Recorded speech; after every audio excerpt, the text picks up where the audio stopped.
Threats ہیں.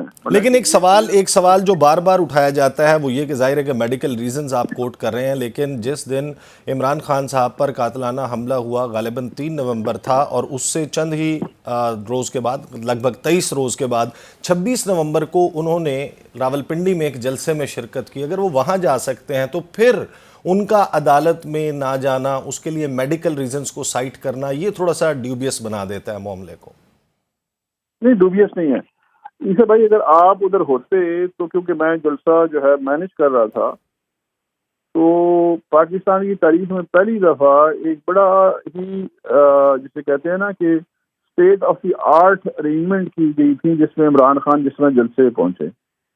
وہ جلسے میں ایون جلسے سپاٹ پہ نا ایلیویٹر لگا ہوا تھا، ویل چیئر تھا، اور درست، وہ ہم نے ویژولز دیکھے.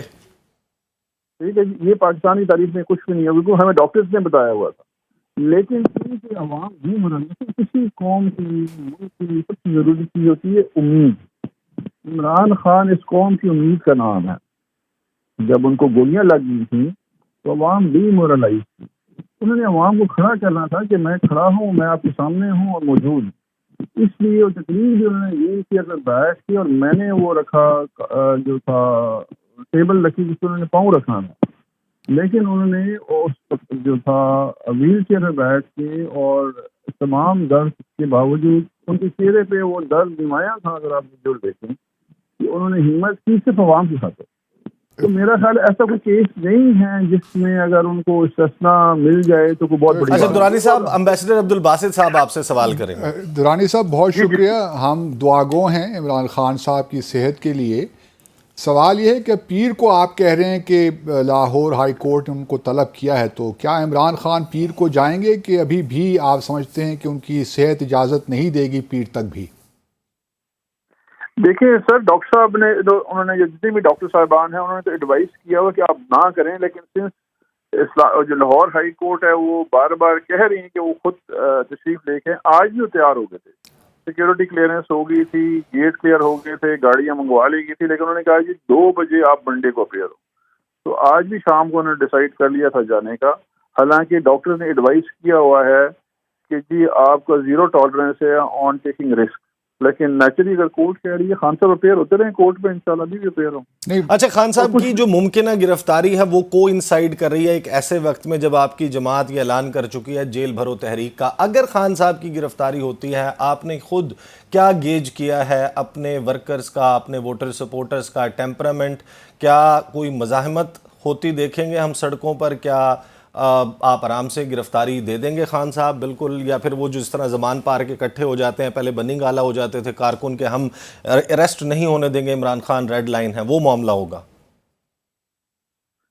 دیکھیے میرا خیال یہ بھی پولیٹیکل اینڈ سوشل سائنٹسٹ، جس طرح کل 170 ارب روپے کا انہوں نے ٹیکس لاگو کیا ہے، اور پیٹرول پرائسز بڑھی ہیں، اور جو انفلیشن اس وقت جو ہے فوڈ انفلیشن 40% سے زیادہ ہے، یہاں پہ نا اس وقت عمران خان ہی ہے جس نے عوام کو روکا ہوا ہے. میں نے کل بھی کسی نجی چینل پہ یہ بات کی کہ مجھے بڑا خوفناک مناظر نظر آ رہے ہیں. عمران خان گرفتار ہو یا نہ ہو، یہ ایک سوشل انریسٹ کی طرف جا رہے ہیں، جس کے لیے حکومت بڑی خواہاں ہے کہ جی اس طرح کا سوشل انریسٹ ان کو فیور کرتا ہے.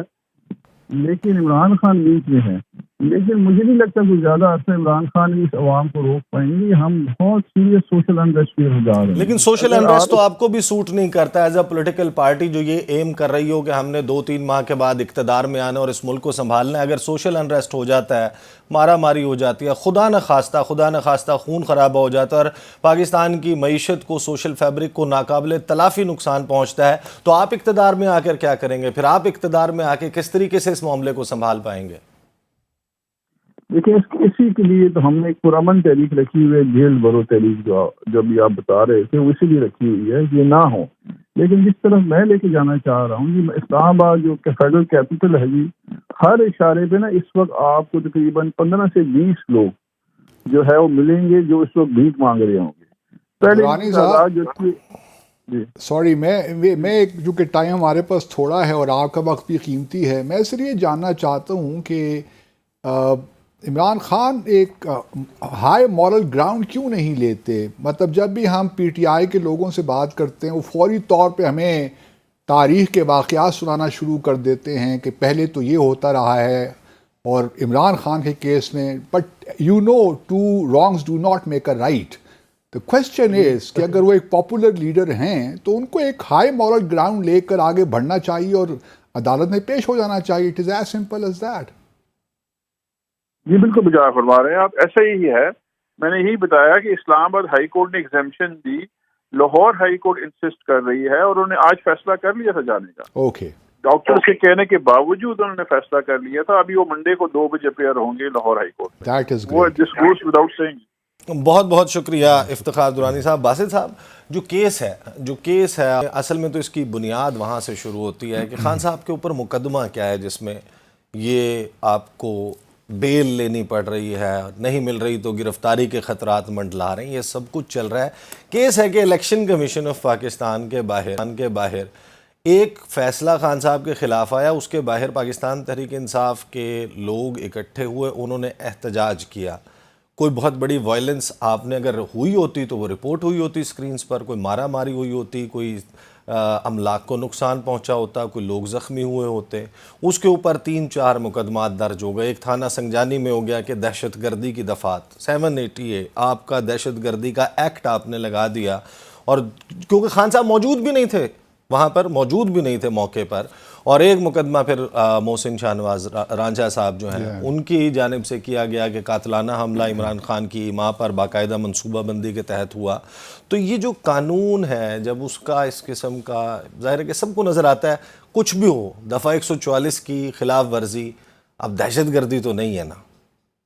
نہیں، آپ ٹھیک کہہ رہے ہیں، لیکن کوشچن وہی ہوتا ہے میرے لیے کہ اگر ایک قانون نے اپنا راستہ خود بنانا ہوتا ہے، اگر پی ڈی ایم نے ان کی نیت ٹھیک نہیں ہے یا کوئی پرابلم ہے، دیٹ از فار دیم. کوئی پالیٹکس تو ہو رہی ہے، ہم سب جانتے ہیں، اور ہمیشہ ہوتی رہی ہے، ان کے دور میں بھی ہوتی رہی ہے، ان کے دور میں بھی کیسز بنتے رہے ہیں. تو یہ کوئی نئی بات نہیں ہے ہمارے کلچر میں. میں صرف سوال جو مجھے تنگ کرتا ہے کہ عمران خان، ہم سب جانتے ہیں کہ پاپولر لیڈر تو ہیں، اس میں تو کوئی دو رائے نہیں ہو سکتی. ان کو بڑھ کر یہ جو عدالتوں کو کرٹیسائز کرنا یا میڈیکل گراؤنڈز میں چھپ جانا، اس قسم کی باتوں میں نہیں الجھنا چاہیے. اور پھر وہ جانتے بھی ہیں کہ اس وقت پاکستان کے کیا حالات ہیں. دیکھیں، میری اپنی رائے میں جو میں دیکھ رہا ہوں، عمران خان کو گرفتار نہیں کیا جائے گا. یہ بھائی صاحب ایک بندہ ہے، اس کے اوپر وزیر آباد میں قاتلانہ میں بتا رہا ہوں آپ کو، گولیاں چلی ہیں، آپ کہہ رہے ہیں کہ وہ ہائی مورل گراؤنڈ لیتے ہوئے وہ سامنے آ جائے پبلک کے. دیکھیں، وہ آپ اور میں تو نہیں ہوئے نا. عمران خان کر دیں. انہوں نے ایک پولیٹیکل لیڈر، اس انٹرویو میں کہتے ہیں میں خود کو محفوظ تصور نہیں کرتا. نہیں، کیوں نہیں کرتے؟ جب گورنمنٹ ان کو حفاظت پرووائڈ کر رہی ہے، سیکیورٹی پرووائڈ کر رہی ہے، تو پھر 72 مقدمات کے ذریعے ہے جو بھی ہے. لیکن کوشچن یہ ہے کہ تھوڑا بہت اعتماد شو کریں. زندگی میں موڑ تو آتے ہیں. اس اعتماد کا مطالبہ آپ سابق وزیر اعظم یا محمد نواز شریف صاحب سے بھی کریں. میں تو کہتا ہوں اس اعتماد کا مطالبہ آپ باقی لوگوں سے بھی کریں جو پاکستان سے باہر ہیں. آپ فوری طور نہیں، میں ایگری کرتا ہوں، میں بالکل ایگری کرتا ہوں. جو اپلیکیشن آف لا ہے وہ بالکل اکٹھا ہونا چاہیے. خان صاحب کے لیے قانون مختلف، سلمان شہباز کے لیے شہزاد اکبر صاحب کیا کرتے رہے، اسحاق ڈار صاحب کے لیے شہزاد اکبر صاحب نظر آتے ہیں آج کل آپ کو پاکستان میں؟ یہ آپ بتائیں نا. یہ نہیں، میں وہی بتا رہا ہوں کہ ان کے 4 سالوں میں کیا ہوتا رہا. اس وقت ظاہر ہے میں یہ نہیں کہہ رہا کہ ان کی، میں صحت پہ شک نہیں کر رہا. جو کیسز انہوں نے بنائے وہ صحت کے اعتبار سے بالکل درست ہوں گے. یہ بھی دیکھیے، میں اس سے بھی کوئی، میں اپنا قانونی اعتبار سے کوئی بات نہیں کر رہا. میں تو ایک پولیٹیکل زاویے سے بات کر رہا ہوں. اور میں یہ مجھے یہ لگتا ہے کہ اس وقت شور شرابہ جو ہو رہا ہے یہ عمران خان کو بھی سوٹ کرتا ہے، عمران خان کو بھی سوٹ کرتا ہے، پی ڈی ایم کو بھی سوٹ کرتا ہے. اگر وہ نہ چاہیں تو کوئی شخص ملک سے باہر نہیں جا سکتا. تو اگر شہزاد اکبر صاحب باہر ہیں، میں کہہ رہا ہوں نا، یہی تو سارے معاملات گڑبڑ ہیں. آپ چاہتے ہیں کہ عمران خان جو ہیں وہی باہر چلے جائیں گے تو شاید کوئی سکون ادھر ہو جائے. تو چاہیں گے. دیکھیں، خان صاحب اگر باہر چلے جاتے ہیں تو اس سے زیادہ تو ان کے لیے بہترین اور آئیڈیل سچویشن نہیں ہو سکتی. شاید ان کا آبجیکٹو یہ بھی ہو سکتا ہے کہ خان صاحب بھی سیلف ایگزائل پہ چلے جائیں.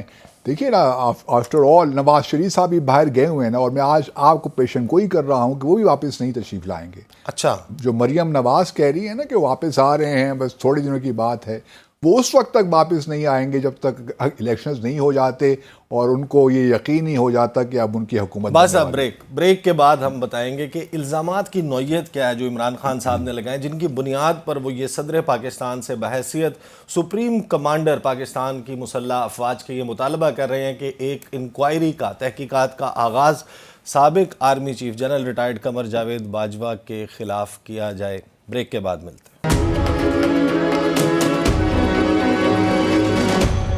Welcome back after the break. Basit صاحب، ایک بڑا ہی دلچسپ کام ہوا اور پاکستان کی تاریخ میں شاید پہلے یہ نہیں ہوا۔ ایک خط لکھا گیا ہے پاکستان کے سابق وزیر اعظم عمران خان صاحب کی طرف سے صدر پاکستان ڈاکٹر عارف علوی کے نام، اور ظاہر ہے کہ ان کا تعلق پاکستان تحریک انصاف سے ہی رہا ہے۔ اس وقت وہ صدر پاکستان ہیں جو کہ ریاست پاکستان کے نمائندہ ہیں، جو اس کو ریپرزینٹ کرتے ہیں، اس کا چہرہ ہے پاکستان میں، سپریم کمانڈر ہے مسلح افواج کے۔ ان کو پارٹی لائن سے ابو ہونا چاہیے، لیکن ظاہر ہے کہ ان کے کاندھوں پر ایک بڑا بوجھ ڈال دیا عمران خان صاحب نے۔ جو انہوں نے خط لکھا ہے، اس خط کے مندرجات اگر آپ دیکھیں، یہ بڑا انٹرسٹنگ ہے۔ پاکستان میں ایک سابق وزیر اعظم ایک ریسنٹلی جو ریٹائرڈ آرمی چیف ہیں ان کے خلاف ایک خط لکھتے ہیں، اور اس خط میں وہ الزامات لگاتے ہیں، 4 اس کے بیسیکلی پیراگرافز جن کو نمبر کیا گیا ہے، الزامات کی نوعیت اس میں موجود ہے۔ وہ میں آپ کو 1 بائی 1 دکھاتا ہوں کہ بیسیکلی عمران خان نے جو پوائنٹ اپنا، جس کو آپ سمجھے آرگومنٹ دیا ہے کہ جس کی بنیاد پر وہ یہ سمجھتے ہیں کہ جنرل باجوہ کے خلاف کارروائی ہونی چاہیے، پہلا تذکرہ ہے اس میں، اور انہوں نے یہ بھی کہا خان صاحب نے کہ بڑی ڈسٹربنگ انفارمیشن سامنے آ رہی ہے، اور آپ کی میں توجہ دلانا چاہتا ہوں ایز سپریم کمانڈر مسلح افواج کے۔ جاوید چودھری صاحب کے کالم کا حوالہ دیا۔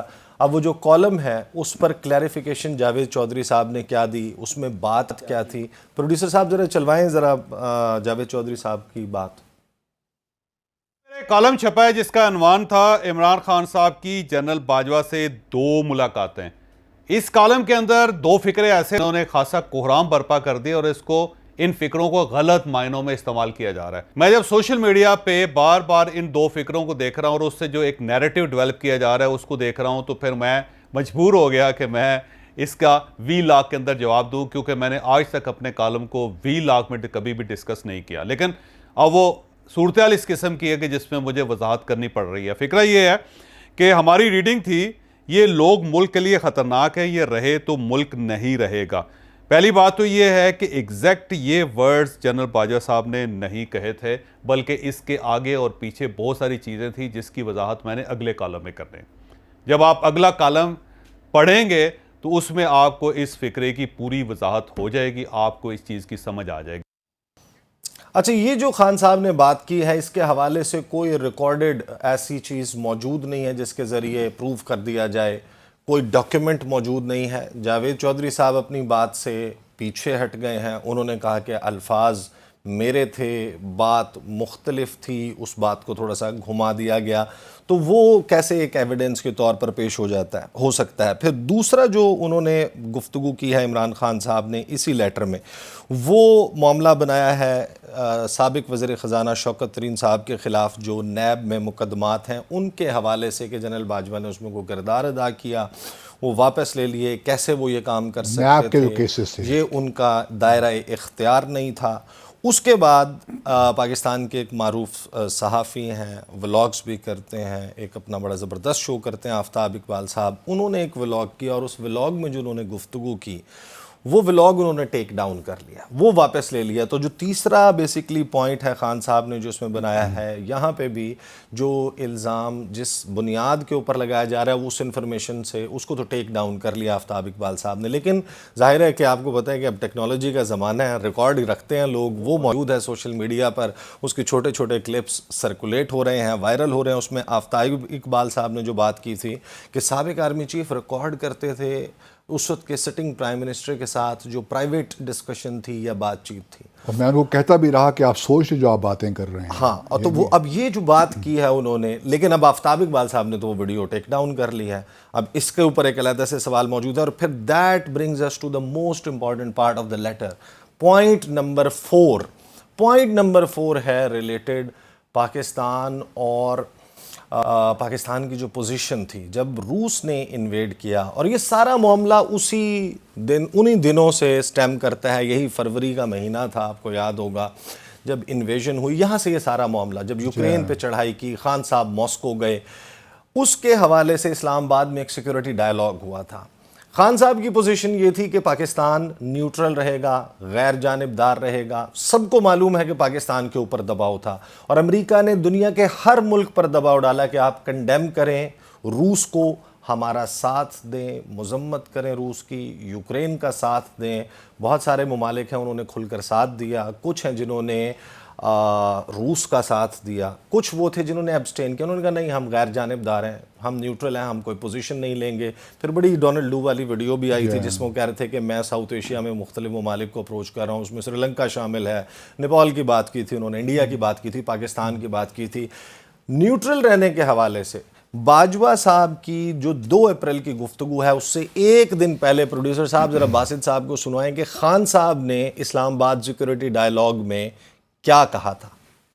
ہمیں بڑا ناراض ہو کے ایک ہمارے بڑے طاقتور ملک کہا جی آپ رشیا کیوں چلے گئے؟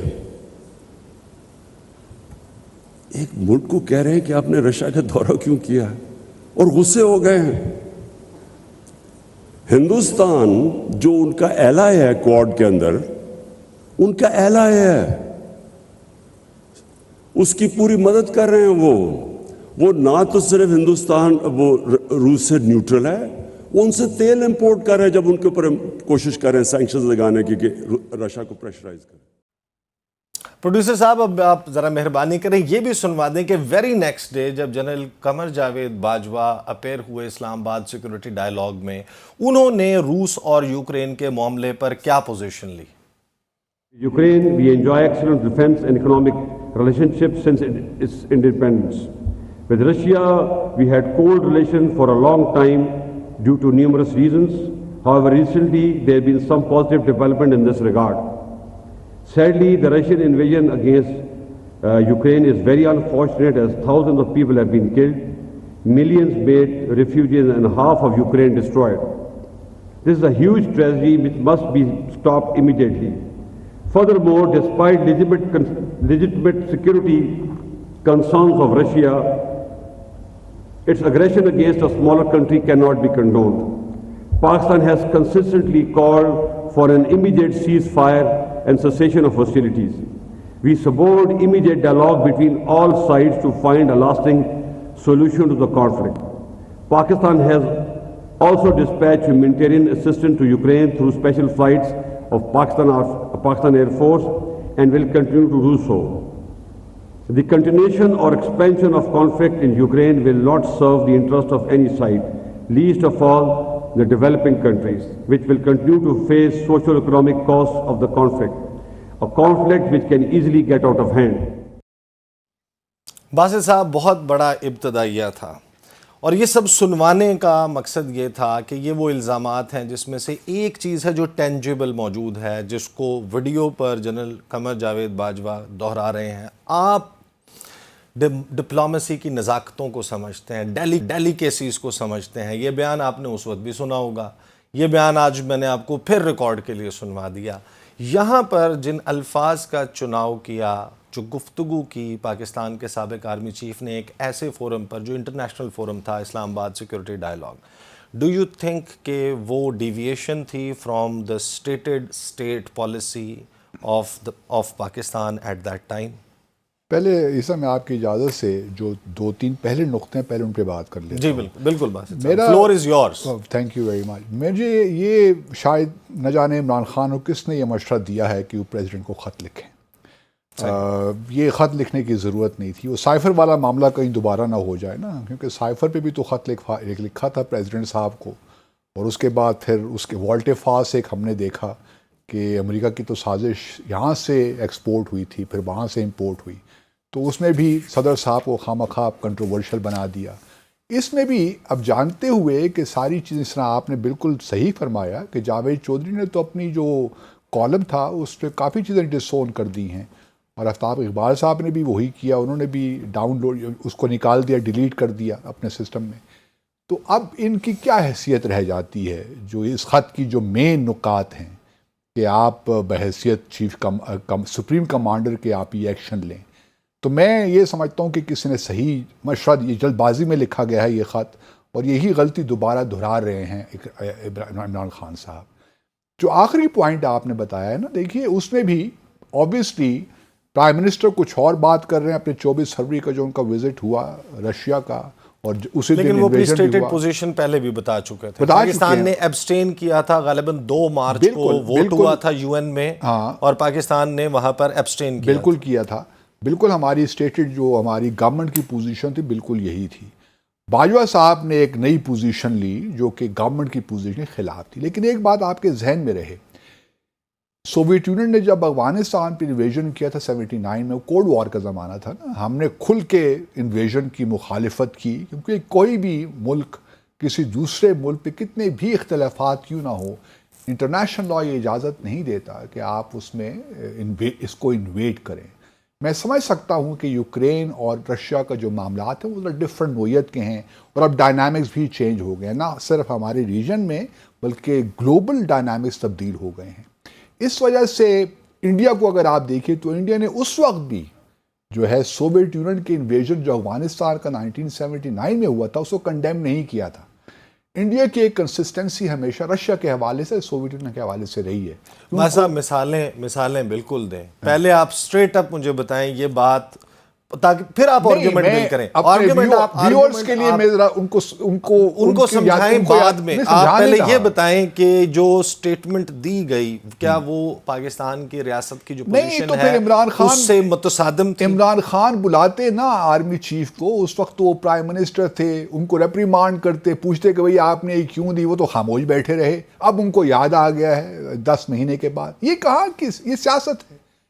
یس، دیٹس ویری امپورٹنٹ پوائنٹ۔ دیکھیں خان صاحب جو ہیں جب وہ یہ خط لکھتے ہیں، وہ ضرور لکھیں یہ خط۔ خان صاحب نے بہت ساری باتیں کی ہیں جو اقتدار سے رخصتی کے بعد کی ہیں۔ انہوں نے کہا ہے کہ ان کو کام نہیں کرنے دیا گیا۔ ہمیں معلوم ہے پاکستان کا نظام یقیناً نہیں کرنے دیا گیا ہوگا۔ وہ اگر بات کہہ رہے ہیں ہو سکتا ہے کہ ایسا ہی ہوا ہو۔ بہت سارے وزرائے اعظم، اب سارے تو غلط نہیں ہو سکتے، پاکستان کا تو ہر وزیر اعظم کرسی سے اترنے کے بعد، ہر جماعت اقتدار سے نکلنے کے بعد یہی کہتی ہے کہ ہمیں کام نہیں کرنے دیا گیا۔ لیکن یہ بات خان صاحب نے اقتدار میں ہوتے ہوئے ریپریمانڈ کر سکتے تھے، ان کو ڈسپلیئر شو کر سکتے تھے، ان کو ڈی نوٹیفائی کر سکتے تھے، ایگزیکٹو اتھارٹی استعمال کرتے ہوئے سیک کر سکتے۔ تو پھر کیوں نہیں کیا؟ آپ نے پوچھا کسی سے، افتخار درانی صاحب سے آپ پوچھتے نہیں یہ سوال؟ آپ بھی تو سوالات نہیں پوچھتے نا، مسئلہ یہ ہے آپ کا۔ نہیں، افتخار درانی صاحب اس میں ہوتے تو آپ جواب دیتے۔ نہیں، میں تو یہی کہہ رہا ہوں، میں تو اسکرین کے ذریعے سوال کر سکتا ہوں نا۔ میں تو کہہ رہا ہوں کہ خان صاحب جو ہیں وہ 10 ماہ گزرنے کے بعد اگر یہ خط لکھ رہے ہیں، اگر وہ یہی 10 ماہ پہلے کرتے تو کیا بات تھی؟ آج منظرنامہ ہی تبدیل ہوتا۔ آج منظرنامہ تبدیل ہو گیا، اس لیے ان کا خط میں سمجھتا ہوں کہ ایڈوائزیبل نہیں تھا، نہ ڈیزائریبل تھا میرے حساب سے، اور یہ بومرینگ کرے گا۔ آپ دیکھیں گے کسی وقت، ایک وقت آئے گا، اور بومرینگ کر چکا ہے، کیونکہ جو جرنلسٹ تھے وہ تو وڈرا کر گئے اپنی اسٹیٹمنٹس۔ اب نیا کالم جاوید چودھری صاحب کا کیا آتا ہے وی ڈو ناٹ نو، لیکن وہی ایکسپلینیشنز ہوں گی کہ انہوں نے یہ کہا، انہوں نے یہ کہا۔ دیکھیں باجوہ صاحب ابھی تک پبلک میں آئے نہیں، انہوں نے ان جرنلسٹ کو انٹرویو دیے۔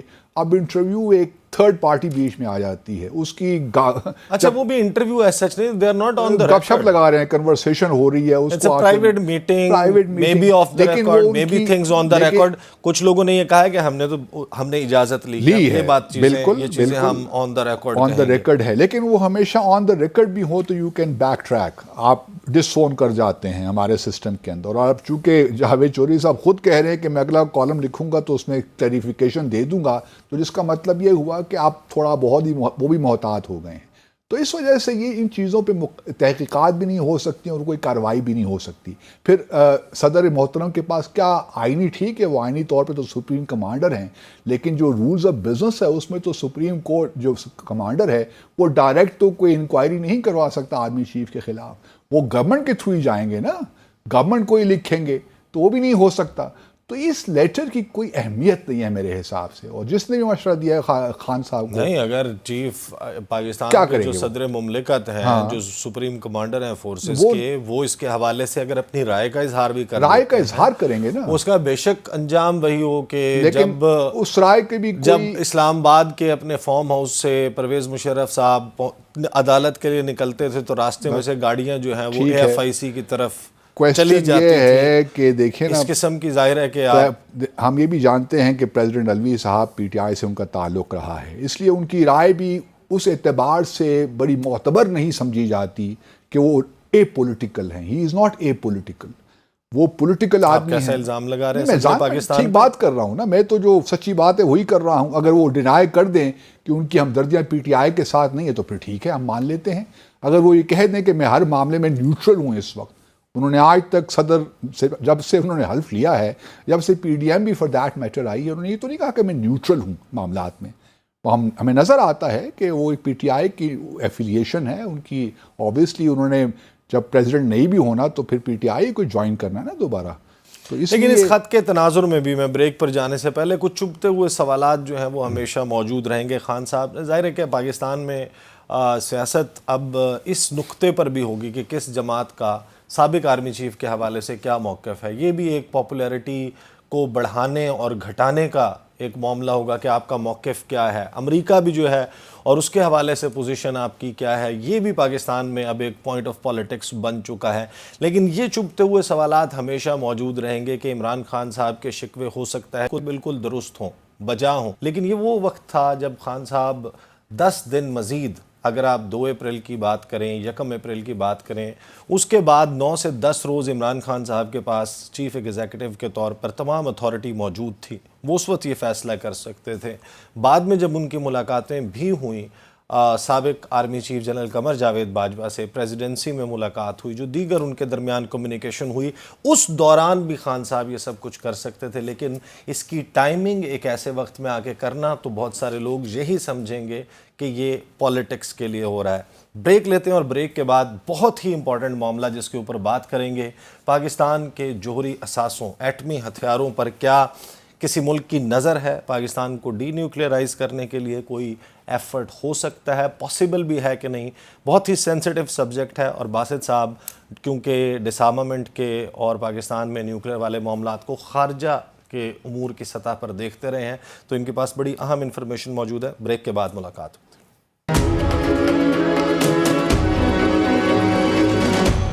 Welcome back after the break. Basit صاحب, 2 بہت ہی اہم معاملات ہیں. Director general international atomic energy agency ماریانو گروسی, انہوں نے 2 روزہ دورے پر وہ آئے پاکستان, اور ایک بحث چل رہی ہے کہ پاکستان کے جوہری اثاثوں کو اور ان کو رول بیک کرنے کے لیے یہ اس وقت باقاعدہ سوشل میڈیا کے اوپر اس کے حوالے سے بہت زیادہ سازشی تھیوریاں شیئر کی جا رہی ہیں. یہ دورہ کیوں؟ اور دوسرا معاملہ ہے میونخ سیکیورٹی کانفرنس, جہاں پہ پاکستان کے وزیر خارجہ بلاول بھٹو زرداری, پاکستان کی وزیر مملکت برائے امور خارجہ ہنا ربانی گھر صاحبہ, پاکستان کے DGI صاحب, اسی طریقے سے اور پاکستان کے جو سیکیورٹی کے اور دفتر خارجہ کے بہت سول ملٹری جو نمائندے ہیں وہ میونخ جا رہے ہیں. اتنا بڑا لاؤ لشکر لے کر جو جایا جا رہا ہے میونخ, اس کے حوالے سے بھی بات کریں گے. پہلے یہ جو ملاقات آئے, اس دورے کے لیے آئے انٹرنیشنل اٹامک انرجی ایجنسی کے ڈائریکٹر جنرل, وہ ایسے وقت پر آ رہے ہیں پاکستان جب پاکستان کے IMF سے مذاکرات ہو رہے ہیں. اور پچھلے 1 سال سے ایک بات بہت زیادہ ڈسکس ہو رہی ہے پاکستان میں کہ یہ جو سب کچھ چل رہا ہے, جو ٹرموائل چل رہا ہے, یہ جو سیاسی مارا ماری اور کشیدگی ہے, اس کا الٹیمیٹ آبجیکٹو یہ ہے کہ پاکستان کی معاشی طور پر پاکستان کی کمر توڑ دی جائے. اور جب پاکستان بالکل ٹوٹ جائے معاشی اعتبار سے, تو اس وقت پاکستان کو کہا جائے کہ ٹھیک ہے, آپ کو پیسے چاہیے تو آپ اپنا ایٹمی پروگرام رول بیک کر دیں. یہ جو تھیوری ہے, اس کو جس طریقے سے بنایا گیا ہے, اس کو بتایا گیا ہے, اس میں کتنی حقیقت ہے؟ دیکھیے, تاریخی اعتبار سے تو یہ بات درست ہے کہ کسی کی آنکھ میں نہیں بھاتا ہمارا نیوکلیئر پروگرام. اور نام لے کے بتائیں کس کس؟ امریکہ فار دیٹ میٹر. ایک زمانے میں 1991 میں انڈیا تو خیر ہے ہی ہے نا, لیکن میں امریکہ کی بات بھی کر لیتا ہوں. 1991 میں اس زمانے میں نیو یارک میں پوسٹڈ تھا. تو ہمارا باقاعدہ اس وقت کیپ کر لیا گیا تھا، نیوکلیر جو ڈیولپمنٹ پروگرام کی ہو رہی تھی وہ کیپ ہو گئی تھی، اور لیکن ہم نے بند نہیں کیا۔ ایک بڑی اچھی بات ہے کہ کم از کم نیشنل ایک کنسنسس اس کے بارے میں موجود ہے، جو بھی پارٹی آئی ہے اس نے اس کو پرسو کیا اس پروگرام کو، اور بڑا پرسویرنگلی کیا ہے، یہ بڑی خوش آئند بات ہے۔ اور پھر ایک نیشنل ہمارا اس کے بارے میں بڑی ہم نے، چونکہ بہت سینکشنز بھی ہم پہ لگیں امریکہ کی جانب سے اور ویسٹرن دنیا کی جانب سے، تو میں یہ نہیں سمجھتا کہ اب جس اسٹیج پہ ہمارا پروگرام ہے اس کو کسی طور پہ رول بیک کیا جا سکتا ہے یا ختم کیا جا سکتا ہے، اور کوئی حکومت بھی یہ ہونے نہیں دے گی جتنا بھی ہم پہ پریشر کیوں نہ ہو۔ اسی لیے جو سوشل میڈیا میں چیزیں گردش نہیں، پھر یہ بھی کرتی ہیں، بتائیں نا، دیکھیں آپ کو، میں فورن آفس کور کرتا رہا ہوں، مجھے علم ہوگا، آپ فورن آفس میں کام کرتے رہے ہیں، آپ کو علم ہوگا، لوگوں کو یہ بھی بتائیں نا کہ یہ کیوں آتے ہیں، نہیں دیکھیے یہ کیوں آئے ہیں؟ ایک پہلی دفعہ تو نہیں آئے نا، ہاں، ان یہ چیز ان بتائیے۔ سے پہلے جو ڈائریکٹر جنرل امانو تھے وہ بھی آئے، اس سے پہلے ہمارے نیوکلیر ٹیسٹ کے فوراً بعد جو ڈاکٹر محمد البرادی تھے وہ بھی آئے، تو تینوں ڈائریکٹرز جنرل، کیونکہ دیکھیے آئی اے ای اے وہ کا کرنے کیا آتے ہیں؟ لوگوں کو لگ رہا ہے جو نہیں، بات چل وہ رہی اس ہے لیے نا، آتے میں ہیں، سر سادہ انداز میں سن لینا، ہاں۔ لوگوں کو یہ لگ رہا ہے کہ ڈائریکٹر جنرل صاحب آئے ہیں، وہ انہوں نے جا کے ہمارے میزائل کی سائٹس دیکھی ہیں، نیوکلیئر نہیں، تنصیبات نہیں، دیکھی ایسی ہیں، بات نہیں ہے۔ اسلحہ دیکھا نہیں، ہے، ایسی بات ان کو بتائیے نا وہ کیا کرنے آئے دیکھیے ہیں؟ میں بتاتا ہوں کہ 1957 میں آئی اے ای اے بنی، اسٹیبلش ہوئی، اور ہم فاؤنڈنگ ممبرز میں سے ہیں۔ صحیح۔ ہمارے دو ایگریمنٹس ہیں 1962 کا اور 2017 کا۔ ہم نیوکلیر نان پرولیفریشن ٹریٹی کے ممبر نہیں ہیں، جو 1968 میں سائن ہوئی اور پھر 1970 میں ایفیکٹو ہوئی۔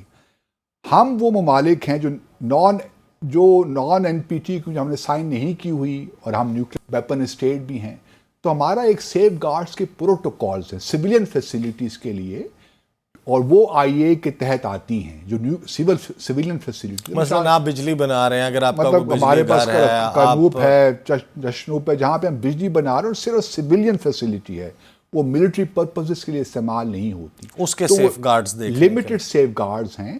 اس میں یہ بھی ہوتا ہے، کیونکہ دیکھیے اگر ہم کمپریہنسو سیف گارڈز میں ہوتے نا، اگر یا این پی ٹی کے ہم ممبر ہوتے تو پھر تو وہ بڑے سرپرائز وزٹس بھی ہو سکتے ہیں، انسپیکشنز ہو جاتی ہیں۔ ہمارے یہاں وہ سلسلہ نہیں ہے، یہ وزٹس یوزلی فیبرری اور مارچ میں ہی ہوتے رہے ہیں پرانے ڈائریکٹرز جنرل کے بھی، تو اس کا اس سے بھی کوئی تعلق نہیں ہے کہ آئی ایم ایف کے بڑے ہمارے پاس اس وقت اس لیے وہ آ گئے۔ آپ تاریخ اٹھا کے دیکھ لیجئے تو یہی 2000 آئے ہیں، 2018، 2014 اور 2011 میں یہ وزٹس ہوئے ہیں، تو لگ بھگ اسی عرصے میں ہوئے ہیں، سال کے شروع کے میں۔ لیکن یہ جو آپ کو یاد ہوگا جب مولانا فضل الرحمان صاحب نے ایک تقریر کی تھی پارلیمنٹ میں کہ اسلام آباد سے 90 کلومیٹر دور رہ گئے ہیں طالبان، جس کے بعد سوات والا آپریشن لانچ ہوا تھا، اس وقت بھی اسٹیٹ ڈپارٹمنٹس کی طرف سے سٹیٹمنٹس آئی تھیں، انڈیا کی طرف سے سٹیٹمنٹس آتی ہیں، پاکستان کے جوہری اساس، اچھا پھر دو قسم کی آتی ہیں، ایک تو آتی ہے ان کے اسپوکس پرسنس کے لیول پر، وہاں پر وہ اس طریقے سے نہیں کرتے، لیکن جو آپ سمجھیں کہ سب کنونشنل سپوکس پرسنز، یعنی کہ جو ان کے روایتی سپوکس پرسنز نہیں ہیں لیکن ریپرزینٹ کرتے ہیں اس تھاٹ پروسیس کو جو کہ پینٹاگون کا ہے، وائٹ ہاؤس کا ہے، اسی طرح راشٹرپتی بھون کا ہے، وہ اس بات کو بہت پیڈل کرتے ہوئے نظر آتے ہیں کہ پاکستان تو کوئی ایسی بنانا ریپبلک ہے جہاں پر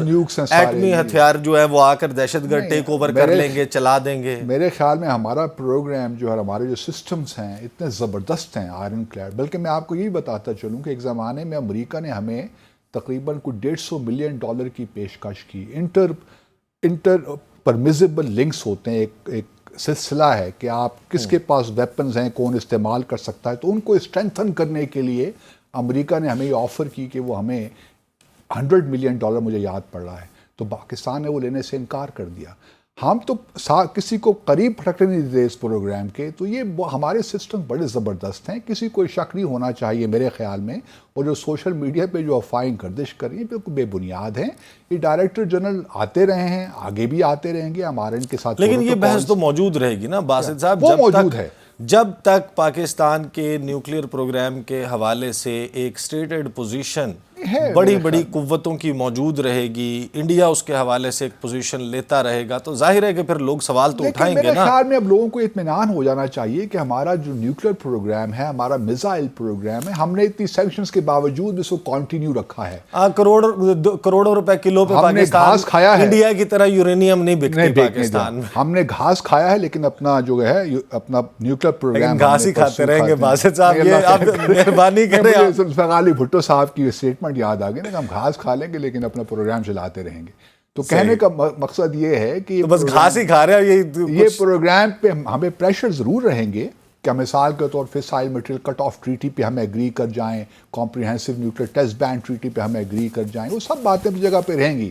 لیکن میرا اپنا خیال یہ ہے کہ تمام حکومتوں کا کیونکہ ایک نیشنل کنسنسس ہے, اس پہ ہم کوئی کمپرومائز نہیں. اچھا بھائی صاحب, ٹائم کم ہے, لہٰذا میں تھوڑا سا وقت دینا چاہتا ہوں اس موضوع کو, بہت اہم ہے. اور ہم کیونکہ آج لاسٹ پروگرام ہے تھرسڈے, اب ہماری ملاقات ویورز کے ساتھ منڈے کو ہوگی, تو درمیان میں یہ جو بہت اہم دن آ رہے ہیں, میونخ سیکیورٹی کانفرنس ہو رہی ہے پاکستان سے, بڑی آپ سمجھیں کہ میرا خیال ہے کہ بہت بڑی پارٹیسپیشن ہے کہ پاکستان کے ڈی جی ISI وہ پبلکلی خطاب بھی کریں گے وہاں پر, ایشیا پیسیفک اسٹریٹجی کے لیے کے حوالے سے جو پاکستان کے لیے اس کے ریپرکشنز ہیں یا امپلیکیشنز فار پاکستان, اس پر اظہار خیال کریں گے. پھر پاکستان کے وزیر خارجہ بھی ہیں, پاکستان کی وزیر مملکت برائے امور خارجہ بھی ہیں. آپ ظاہر ہے کہ آپ کے ہم اثر تو ریٹائر ہو چکے, جو آپ کے جونیئرز ہیں وہ تو دفتر خارجہ میں موجود ہیں, آپ کی ان سے بات چیت بھی ہوتی ہوگی, چائے وغیرہ پہ اکٹھے ہوتے ہوں گے, فون پر بات ہو جاتی ہوگی. یہ بتائیں کہ یہ بلاول زرداری صاحب جب بھی جاتے ہیں باہر, عموماً کیوں پاکستان کی وزیر مملکت برائے امور خارجہ ہنا ربانی کھر صاحبہ ان کے ساتھ ہوتی ہیں؟ اچھا, پہلے تو دیکھیے میرے لیے بھی ایک لحاظ سے عجیب سی بات ہے, کیونکہ دنیا میں کہیں بھی ایسا نہیں ہوتا. مجھے اپنی یاد نہیں آ رہا کہ کوئی فارن منسٹر اپنے منسٹر آف اسٹیٹ کے ساتھ ٹریول کرتا ہو. مجھے کہیں اور ایگزامپل نظر نہیں آتی, سچی بات تو یہ ہے. اور میں یہ بھی بتاتا چلوں کہ جب زرداری صاحب کی حکومت تھی اور یوسف رضا گیلانی صاحب تھے, اس وقت فارن آفس میں تھا, اور انسٹرکشنز تھی باقاعدہ اس وقت کہ منسٹر اور منسٹر آف اسٹیٹ ان میں سے ایک شخص ضرور پاکستان میں ہوگا اور یہ ساتھ ٹریول کبھی نہیں کریں گے. یہ زرداری صاحب کی انسٹرکشنز تھی. اور آج ہم دیکھ رہے ہیں انہی کے صاحبزادے جو ہیں وہ فارن منسٹر ہیں, اور حیرت ہوتی ہے کہ ان کا وہاں کام کیا ہے. دیکھیں, میں خود جرمنی میں رہا ہوں سفیر کے طور پہ, میں میونخ سیکیورٹی کانفرنس ہی میں نے اٹینڈ کی ہے. یوزلی انویٹیشن سب کو جاتی ہیں, ڈیفنس منسٹر سے لے کر فارن منسٹر, ہمارے آرمی چیف کو, سب کو جاتی ہیں. سب چلے جائیں, لیکن یوزلی یہی ہوتا ہے کہ ڈیفنس منسٹر چلے جاتے ہیں, آرمی چیف یا چیف جوائنٹ آف اسٹاف جو ہوتے ہیں وہ چلے جاتے ہیں. یوزلی یہی ہوتا رہا ہے. لیکن اس دفعہ مجھے حیرت ہو رہی, پھر یہ بھی نہیں ہے. دیکھیے, فارن آفس میں بھی لوگ یہ کہہ رہے ہیں کہ ہفتے 10 دن سے زیادہ پورے پچھلے جب سے یہ حکومت آئی ہے, فارن منسٹر صاحب اپنے آفس میں نہیں بیٹھے. تو یہ بھی ایک عجیب سی, ان کی سیکیورٹی تو موجود ہوتی ہے. سندھ پولیس کے لوگ میں اسی لیے وہ یہ بلکہ ویژول, اچھا نہیں یہ پرائیویٹ, اسی لیے میں ہمیشہ ایسا یہی کہتا رہا ہوں, سیکیورٹی بھی تبدیل ہو گیا. اسلام آباد سیکیورٹی پہ بلیو نہیں کرتے, وہاں پہ انہوں نے اپنی اسپیشل فورس. میں اس لیے ہمیشہ یہی کہتا رہا ہوں کہ پاکستان کو چاہیے کہ جو فارن منسٹر ہو وہ نیشنل اسمبلی سے نہیں ہونا چاہیے, وہ سینیٹر کو لگا دیں آپ, تاکہ یہ جو حلقوں کی سیاست ہوتی ہے نا, اس سے باہر نکل. قریشی صاحب نے بھی ایک دفتر مختص کیا ہوا تھا نیچے فارن آفس میں, جہاں ان کے حلقے کے لوگ آتے تھے, اور ایک ظاہر ہے کہ ایک سینسٹیو عمارت ہے وہاں پر پاکستان کے. یہ اس سے اب تھوڑا سا ہمیں اب یہ, اور دوسری بات کہ یہ فارن منسٹر صاحب صرف میونخ نہیں جا, ایک اور بھی بات کروں, اگر فارن منسٹر کو جانا تھا نا تو کم از کم یہ چھوڑ دیتے ڈیفنس منسٹر کے لیے, اسٹیبلشمنٹ کے لیے.